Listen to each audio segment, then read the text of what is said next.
Hello, boys and girls. This is your old friend RJ City. Happy December, whatever, so forth. So this is my whole Christmas movie thing that I'm going to do for you. And I got this little festive shirt. It's cute. I had a tank top with reindeer having sex on it, but I don't know what happened to it, which is a hair disheartening. Anyway, the whole month I am doing Christmas movies, as is, to brand, I guess. And I picked some good ones and some bad ones and some ones I have never seen. This movie I have seen because similar to like Hocus Pocus, you're kind of forced to. This is really forced down your throats every Christmas. I don't know why. I guess the rights are really cheap. I wish they would stop it. When I see it on a television, if I'm at someone's house, their family is playing it, I have to leave the room or say, can you please shut this off? Because, incidentally, I don't even want to watch this. Like, I don't even want to watch a scene from it. I've seen it enough. I did not enjoy it the first time I saw it, and now it just keeps getting worse and worse. However, I feel like it's important we watch the trailer, and then we're able to discern exactly why and what is wrong with it. So, ladies and gentlemen, without any further ado, let us watch the trailer to 1996's Jingle All the Way. This is exciting, isn't it? Classic Christmas movie soundtrack. Holiday season, there's one toy. Okay, big parade. Rita looks great. Of course, Turbo Man seems a little Rocketeerish, but 90s stuff a little bit. You know what I'm saying? Kind of seems like a ripoff, if you ask me. The kid's cute, but not that cute. He's no Lip Nicky, I'll tell you that. Loser. Finding it. You got the doll, right? Wow, Rita looks outstanding, and way better than Arnold. Arnold just looks the same. I promise. Even his whisper is overacted. Until the last minute, There's Phil, and Phil's a joy. Christmas He's a Eve. charming. There's the classic Black Friday Madness kind of thing. Sinbad is supposed to be a mailman, and you know that because he carries his mailbag with him the entire movie. These two are looking for a Turbo Man. And they're all being mocked because it's a very popular. There's Chris Parnell. A young Chris Parnell. That's outstanding. I like this a little better now. One mission. Oh wow, classic Sinbad slapstick is what he's known for. Every man for Gotta himself. hunt down, gotta find this toy. We're all You know, crazy like for it. We're a late delivery of Turbo Man at Toy Works. Oh yeah, so they're gonna hunt it down. Gotta find it, and hijinks are Problem, officer? ensuing. You can never And get he's too much to make a child's Christmas magical. how good is Phil? Is Phil Hartman the only one who knows how to act in this fucking movie? Oh, there's wackiness out the window. The carolers are Director of Mrs. terrified. Doubtfire. You want a Turbo Man The for director of Christmas? Mrs. Doubtfire I'm not gonna directed sit this. How do with you you go at. from that to this? There's Mickey from Seinfeld. And from the director Oh of yes, the a big scene with all the Santas. I think the Jim Belushi, classic Jim Belushi, Chris Parnell vehicle. Sleazy con man in red suits. Isn't the Big Show in this?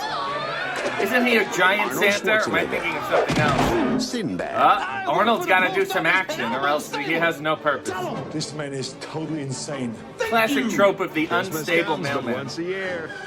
Phil looks good. Phil's in top form.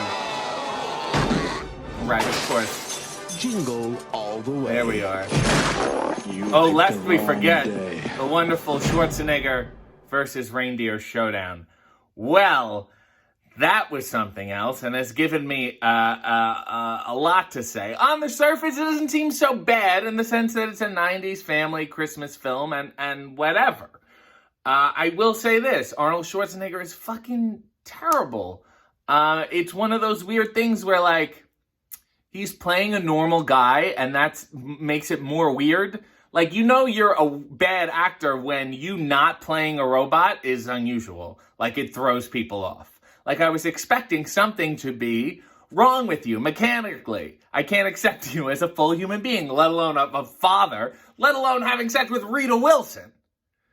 Dear Lord. That's off. That's the most unrealistic part of this movie already. And then Sinbad on top of it is the classic 90s trope of the unhinged mailman. Similar to Newman. He's got the exact same, Newman-ish outfit on, and that's fine. People laughed at it at the time. Lovely to see Chris Parnell, very sweet. Jim Belushi, as you saw, which, if you have to put Jim Belushi in your movie, like he mowed your lawn, you owe him a favor, whatever, this is probably a good way to do it, like, as a mid-level Santa Claus in the middle of your movie. That's totally fine. And Mickey looks good. I can't remember his name. Mickey the little person from Seinfeld. I also hate, though, in a movie when a little person goes flying and their voice has to go really high. That's ridiculous. Every smaller person I know actually has a deep voice, so it makes zero sense. At any rate, let's read on, because I found some things that are very interesting. Also, I want to point out, first of all, you thought Sinbad being a mailman was ridiculous. Arnold Schwarzenegger is a fucking mattress salesman in this movie. Mattress salesman. I've got it. I'm getting very angry. How would you like to buy a mattress from Arnold Schwarzenegger? Are you interested in the certas? So, of course, this is supposed to be against the commercialization of Christmas as they sell you a fucking toy, which is hilarious. Now, you think, oh, this movie's great. What's so bad about it? I'll tell you what's so bad about it. Instead of Sinbad, the first choice was Joe Pesci.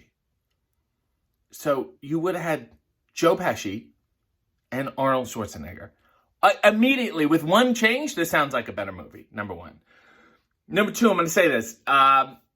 This movie is fucking shit, and you know it's fucking shit, and the only reason it's remotely digestible is because of Phil Hartman. He's single-handedly carrying Arnold Schwarzenegger and Sinbad on his fucking back. Without Phil Hartman, this movie doesn't even exist. Imagine Jim Belushi in the role. Go ahead, close your fucking eyes and imagine it. It's a piece of fucking shit. And even worse than that, to be honest with you, Phil Hartman is wasted.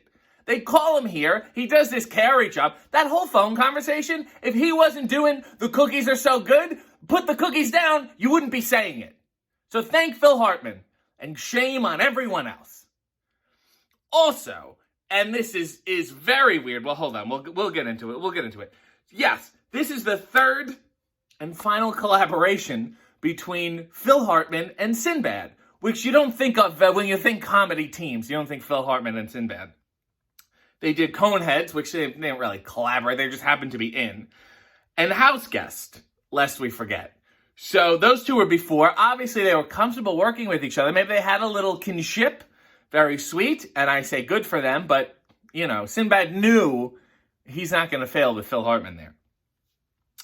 Also, this was the last film, the last Phil Hartman film to be released while he was still alive. Because after this, they did Small Soldiers, another movie shamelessly plugging a toy. And I feel like all this shit, that was like right after Toy Story. So they're like, let's kind of do that again. So they made the movie. And then I think Phil died like right before it came out. And I'm going to assume that's, you know, stifled the success and the release of the film. Put a kind of a damper on things. Maybe if it was an indie film, something emotional and adult and dramatic, you could say the final film of Phil Hartman. But since it's a family film, you can't really see a father grabbing their kids and say, come on, Tommy, let's go see Phil's last movie. So, the development, there was a high demand for Christmas toys. I love how they have to tell you, like, oh, we did this because a lot of people buy Christmas toys. It's like, gee, clever idea. What an interesting commentary on society. This is my thing. It's kind of supposed to be against commercialization, but also not really. I mean, Arnold becomes the fucking toy at the end. Not in a doomsday scenario, in like a Disney-ass way. So, like, shit. Is it immoral if there's no point? If there's no takeaway? What is it? Gee, people buy a lot of toys. Yeah, we got it. Thanks for the newsflash. Dear Lord. Brian Levant was hired to direct the film. He did Mrs. Doubtfire. The writer said that Levant understood the humor in the material. Gee, it must have been tough. It was so nuanced. And he was very animated and excited, and he had a vision of what he wanted to do. Levant said, the story that was important to me between the father and the son, it's a story about love and a father's journey to deliver it in the form of a Turbo Man doll. Ugh. The fact that I got to design a toy line and do the commercials and make pajamas and comic books was fun for me as a filmmaker, so he's just in the mass production business. But at its root, the movie's about something really sweet. It's about love and building a better family. I think that's consistent with everything I've done. Did he see the same fucking movie I did? Because I see an Austrian man running around screaming as an unhinged mailman is following behind him, and Phil Hartman is standing there going, "Please, guys, let's just try to be funny." The whole thing was very, very bizarre. Sinbad actually missed the initial audition, so Joe Pesci passed. Fine. And then they chose Sinbad because Sinbad is similar in height to Arnold Schwarzenegger. I guess they didn't want to do Joe Pesci and Schwarzenegger. You're doing, Junior again. I guess they're twins, whatever the fuck it is. And then with this, you get them in the same two-shot, which is nice. He missed the initial audition because he had an appearance with First Lady Hillary Clinton and Sheryl Crow on the USO tour of Bosnia. So do the math on what 1996 was like for a lot of people. Also, very interesting and very weird, the turnaround of this movie got greenlit in February, and they had to film it and turn it around before next Christmas, which is very quick. It's basically less than a year. So the toy production, they couldn't do that much. They only got out the one Turbo Man doll, which is really just a replica of what you see in the movie, which is hilarious because this movie is about a toy, and you would think they would have the whole toy line ready to go, but they even fucked up their own shallow commercialization. Well done, boys. The release, Space Jam. Here we go. Yeah, okay, so also that year, 101 Dalmatians and Space Jam. When you think about toys, this is what they've completely, totally missed out on. Here we go. Rotten Tomatoes film holds an approval rating of 15% based on 46 reviews and an average rating of 3.9 out of 10 because everyone knows this fucking movie is shit. And 3.9 goes directly to Phil Hartman. Phil Hartman has been wasted, said the reviews. Even better than this, 20th Century Fox was sued by people who said they stole the idea of people wanting to buy their kids a toy on Christmas. They said they stole. So a high school teacher wrote this movie called Could This Be Christmas? And I guess he pitched it to Fox, and they didn't say anything, and then they made this movie, so he sued them. They said the script had 36 similarities with Jingle All the Way, including the plot, dialogue, and character names. When you're getting down to character names, or Jim Belushi, maybe the guy kept writing Jim Belushi in the margins. They bought the script, sent it to Fox, but received no response, and then they made it. So in 2001, this is how long this amazing lawsuit went on, Fox was found guilty of stealing the idea in order to pay $19 million to Murray Hill, which is the publishing company that wrote it there, with Webster to receive a portion. And then, on appeal, the damages were lowered to $1.5 million and then overturned in 2004 after a judge decided that the idea was not stolen. So it's a huge disagreement. That's because it's a very unoriginal idea, period. Parents shopping, wanting to get toys, and crazy things happen. So I will say this. The movie is very bad. One movie that is worse, however, is its sequel, Jingle All the Way 2, clever title, straight to DVD, thank God. And it was starring Larry the Cable Guy and Santino Marella. So at some point, I know Santino. I have wrestled him. And he's no Larry the Cable Guy. So I will have to speak to him at some point and get the lowdown on that. In the meantime, somebody make a supercut of all Phil Hartman scenes so we can finally pretend that this is a great film. Guests of the RJ City Show, subscribe to his channel, follow him on social media, and buy his t-shirts at ProWrestlingTees.com/RJ City.